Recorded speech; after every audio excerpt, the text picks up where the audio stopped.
Welcome to the Beyond Electric Sheet podcast. I'm Rick Thompson. And I'm Ed Daniels. Ed, for this episode, we wanted to talk about a product called NotebookLM that Google has. You've been using it a bit. I've played with it it's more as a novelty, although I did have a use case where it was super valuable with my family. Yep. Anyway, why don't you describe what it is so that users know about it? It's very easily accessible.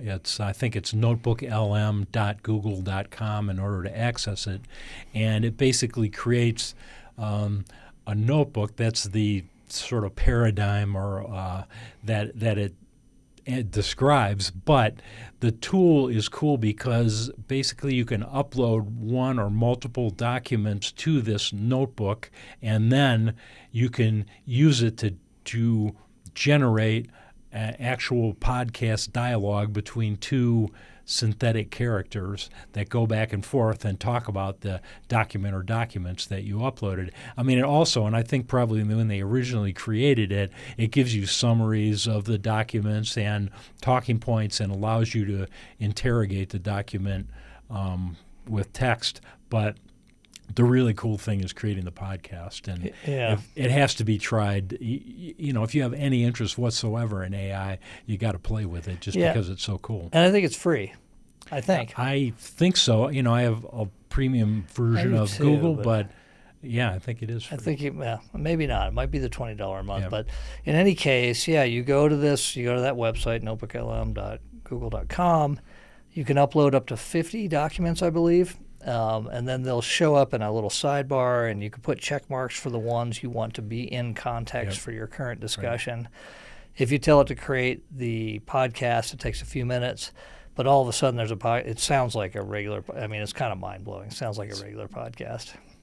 It is mind-blowing, and I think you and I, when we were sort of prepping for this, we talked a little bit, and we agreed that we hadn't totally figured out how to fit it into our workflow. We talk about some of these other tools and we kind of build it into our workflow or personal workflow. I haven't quite figured out how to fit it in my workflow, but I first of all use it to blow people's minds that don't, haven't seen it before, because just the idea of creating this dialogue between a man and a woman is kind of the standard configuration. It's remarkable, and Google seems to be continuing to invest in it to add to its capability. I think the original guys that developed it have moved on to other projects, but they're still working on it. I did use it for my daughter, who's 21. She was reading a book for a class. She was kind of struggling to get through the book. It was pretty scientific and a slog, and she lives out in South Orange, New Jersey, and goes into the city a lot, Manhattan. And so I stuck a copy of the book into NotebookLM and created this podcast. It was about a 20-minute podcast. And she listened to it a few times on the train back and forth from the city and knew it great. I mean, talking to her teacher, she was really pleased with how much my daughter had gleaned from it. So there are use cases like that. In fact, I might use it that way myself. I have once or twice uploaded a book or an article and had it do that so that I could listen while I was driving. Right. And I've mentioned very briefly in previous podcasts this thing that I'm interested in called the axial twist hypothesis, where you try to figure out why the right side of our brain controls the left side of our body. Why would that be a product of evolution or even God's creation or whatever? Why would you do something silly like that? And this axial twist hypothesis is something that scientists have written about, but it's freaking complicated. You read the scientific paper and your mind kind of explodes just trying to figure it out. So I thought, well, what the heck? I'm going to pop it in to NotebookLM, but I also wrote a little bit of my own dialogue in a Word document to say, well, here's what I wonder about it, here's what's interesting, here's what I'm curious about. So I put them both in and let the avatars, or whatever you want to call them, synthesize my questions with the actual scientific paper itself. It did a great job, and just like what you said for your daughter and yourself, it kind of helps you figure it out. Sometimes hearing somebody talk and go back and forth is a good way of understanding a complex topic. Yeah, definitely is.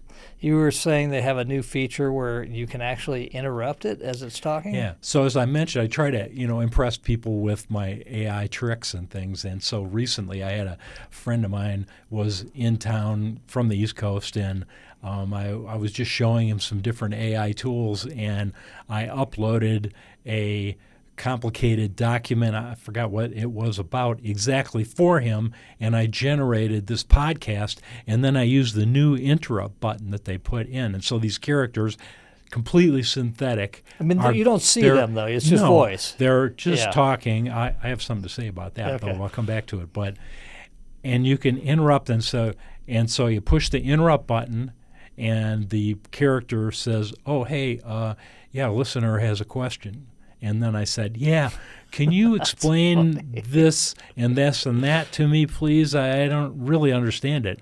And so then the characters spin around and address the question and then gradually bring themselves back to the topic and continue with their podcast. And it is just, it's just freaking magical. Cool. I got to try that. Right. All right, I'll try that. Yeah. It seems like that might make it even better.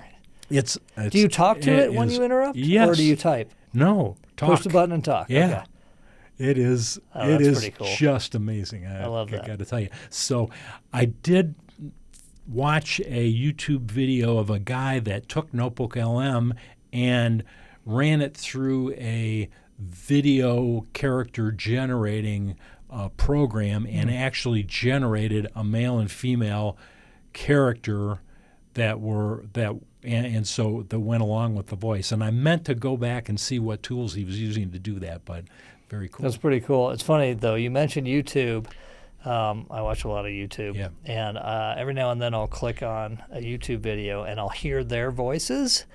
And so I know that it's a NotebookLM, and for some reason I immediately turn it off. An immediate cancel. No, you hear those very distinctive voices and forget about it. But people, weird. I don't know, right? It just irritates me that maybe we generate our little podcast video here or whatever. I don't and just think to that's have it what it is. Automatically created makes it too ezy or something. I don't know. I don't think that's. I mean, I think podcasters, actual professional podcasters, unlike us, we're worried about that. Like, we're going to be out of business now. But there is something better about still at this point a human, even though the quality of the podcast with the NotebookLM is probably better than our quality. For some reason, I don't want to listen to it. Right. Yeah, right. Anyway. Unless you ask it a question you're particularly interested in. That's kind of cool. Anyway. Actually, that's cool because you can't do that on YouTube. But if you were listening to hit the person's podcast who produced the YouTube and could ask it questions, you'd sort of want to know what the source was too, though. And it's not rational because I watch a lot of AI content and other stuff where some guy's just talking about some topic like we are. I have no idea what his source material is or if he's full of crap I have some idea, but for some reason I don't mind that, but the NotebookLM I don't like for listening to it unless I generate it. Right. Anyway. It is a fun, if nothing else, it's entertaining and fun, and especially with that interrupt button. Yeah. And, who knows, maybe we'll bring those two people on to our podcast sometime. All right. Sounds good. All right. Well, I think that's it for NotebookLM. NotebookLM.google.com. Okay. Cool. Talk to you soon. Yep.